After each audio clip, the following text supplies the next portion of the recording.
40 ఏళ్లుగా కడప వైఎస్ కుటుంబం కంచుకోట అన్న నానుడి ఏపీ రాజకీయాల్లో ఎప్పటినుంచో వినిపిస్తోంది. కడప తమ ఫ్యామిలీ కంచుకోట అని, ఇక్కడ రాజకీయంగా తమకు ఎదురు లేదని, తమ ఫ్యామిలీకి ఇక్కడ ఓటమి లేదని నిన్నటి వరకు వైఎస్ ఫ్యామిలీ ఢంకా బజాయించి మరీ చెప్పుకునేది. జగన్ కడప గురించి నోరెత్తితే చాలు అది తమ గడప లాంటిదే అని, తమ సొంత ఇల్లు అని మరీ డప్పేసుకుంటూ ఉంటారు. అయితే ఈ ప్రచారం అంతా ఒట్టి గాలి బుడగే అని అక్కడ లెక్కలు చూస్తే అర్థమవుతోంది. ఈ గాలి బుడగ తాజా ఎమ్మెల్సీ ఎన్నికల్లో పేలిపోయింది. వాస్తవంగా కడప జిల్లాలో గత 3.5 దశాబ్దాలుగా చూస్తే కడప వైఎస్ ఫ్యామిలీ కంచుకోట కాదని తేలిపోతోంది. 1983 నుండి 2004 దాకా కడప జిల్లా తెదేపా కంచుకోట.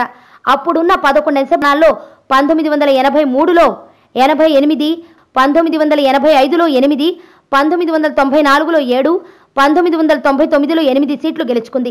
ఒక్క 1989లో మాత్రం టీడీపీ ఓడిపోయినప్పుడు కేవలం 2 సీట్లు మాత్రమే గెలుచుకుంది.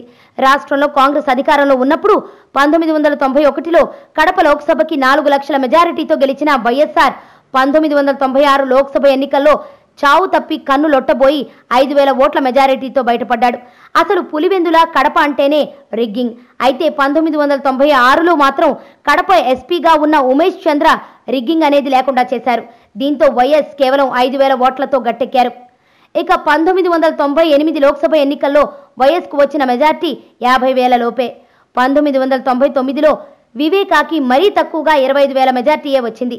ఆ ఎన్నికల్లో జిల్లాలో మరో ఎంపీ స్థానమైన రాజంపేటను కాంగ్రెస్ లోక్సభ అభ్యర్థి సాయి ప్రతాప్ ని ఓడించి తెదేపా గెలిచి 1984లో కడప, రాజంపేట 2 లోక్సభ సీట్లు తెదేపానే గెలిచింది. 1996, 1998, 1999 సంవత్సరాల్లో స్వల్ప వ్యవధిలోనే వరుసగా 3 సార్లు లోక్సభ ఎన్నికలు వచ్చాయి.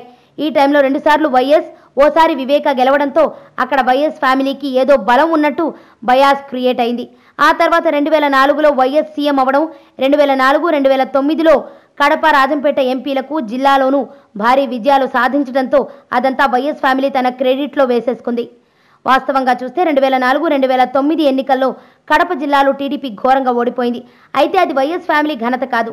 ఈ 2 ఎన్నికల్లోనూ కాంగ్రెస్ పతనాలు చాలా జిల్లాల్లోనూ దేశవ్యాప్తంగానూ ఇలా గాలిబుడగ క్రెడిట్తో ఇంతకాలం నెట్టుకొచ్చిన వైఎస్ ఫ్యామిలీ పరువు తాజా ఎమ్మెల్సీ ఎన్నికల సాక్షిగా గంగలో కలిసినట్లయింది.